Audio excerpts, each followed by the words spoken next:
안녕하세요. 여행을 만드는 메이커 트래블입니다. 다도해의 푸른 바다와 섬들이 어우러지고 고국의 역사와 찬란한 예술을 두루 품은 다도해의 심장 경남 통영. 동양의 나폴리라 불리는 그곳의 바다는 남해안 수산업의 중심지이자 충무공 이순신 장군의 넋이 살아 숨쉬는 호국의 장소이기도 합니다. 쪽빛 바다 위로 흩뿌려 놓아진 듯 어우러진 섬들의 고장, 경상남도 통영으로 떠나볼까요? 첫 번째 통영 여행지는 충무교 통영운하입니다. 물때의 영향을 받지 않고 늘 배들이 오가는 통영운하의 주변 경관은 도시의 자연스러운 조화가 극치를 이루고 있어 예로부터 동양의 나폴리라 불려오고 있습니다. 바다 위로 만들어진 육지와 섬을 연결하는 충무교에 자동차가 다니는 통영운하는 하늘과 바다와 바닷속이 하나로 이어진 한국 유일의 삼중 교통로를 자랑하는 곳입니다. 충무교가 1964년에 기공하여 1967년 6월에 개통되었고 충무교의 통행량 증가와 노후화로 1993년 상판을 교체하고 교각을 보수하여 현재의 모습이 되었습니다. 충무공 이순신 장군의 업적으로 빛나는 이순신 공원이 두 번째 여행지입니다. 충무공 이순신 장군의 정신을 기리는 공원으로 통영시 동호항 방파제 인근에 위치해 있으며 연 49만 명의 관광객이 방문하는 통영시의 대표 관광지입니다. 조선 수군과 일본 수군이 해상 주도권을 다툰 전투에서 충무공 이순신 장군이 이끄는 조선 수군이 일본 수군에 대승하여 식량 보급로를 확보하고 일본 수군의 전의를 상실하게 만든 임진왜란의 최대 승첩지를 기념하기 위해 조성된 공원이며 공원 중앙에 청동으로 만든 높이 17.3m의 이순신 장군 동상이 한산도 앞바다를 바라보고 있고 통영항과 한산대첩의 하객진이 펼쳐졌던 바다의 풍광이 아름답게 펼쳐져 있습니다. 세 번째는 통영항 강구항 거북선입니다. 이순신 광장을 중심으로 중앙동, 항남동 등의 일부 해안을 옛날부터 강구안이라 불러오는데 개울물이 바다로 흘러가는 입구라는 뜻입니다.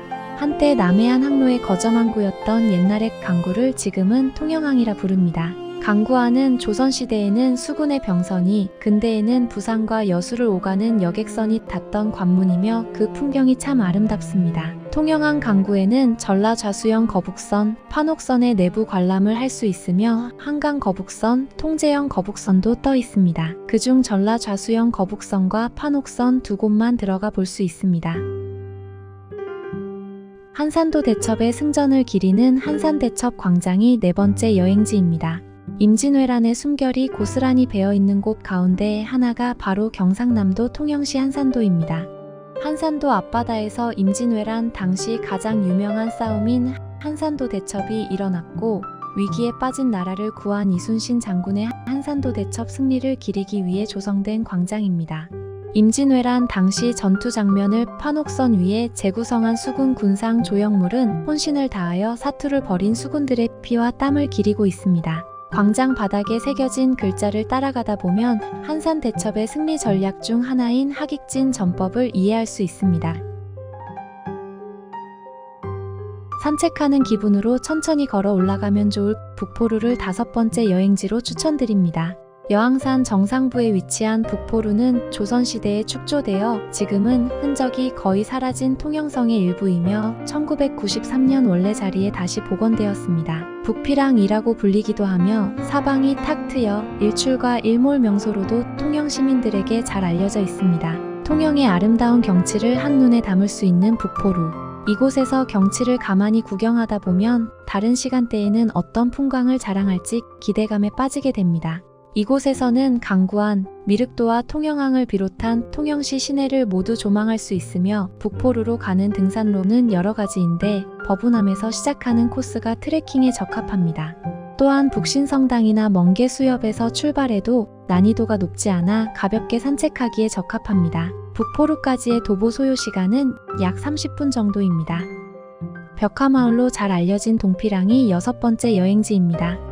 동화 같은 벽화로 가득한 하늘과 맞닿은 동피랑 벽화마을로 동피랑이라는 이름은 동쪽과 비랑이라는 말이 합쳐져서 생겼으며 비랑은 비탈의 통영 사투리인데 그 앞에 동쪽을 나타내는 말 중 동만 떼어 붙인 동피랑이 되었습니다. 오밀조밀 모여있는 작은 집들과 조붓한 골목길로 이뤄진 집들이 대부분입니다. 2007년 전국에서 사람들이 모여 동피랑 마을 담과 벽길 등의 온통 그림을 그렸고 바닷가 언덕 마을이 그림으로 변모해 해마다 200만 명의 손님들이 찾아오는 통영의 명소가 되었습니다. 동피랑과 마주 보고 있는 서피랑을 7번째 여행지로 추천드립니다.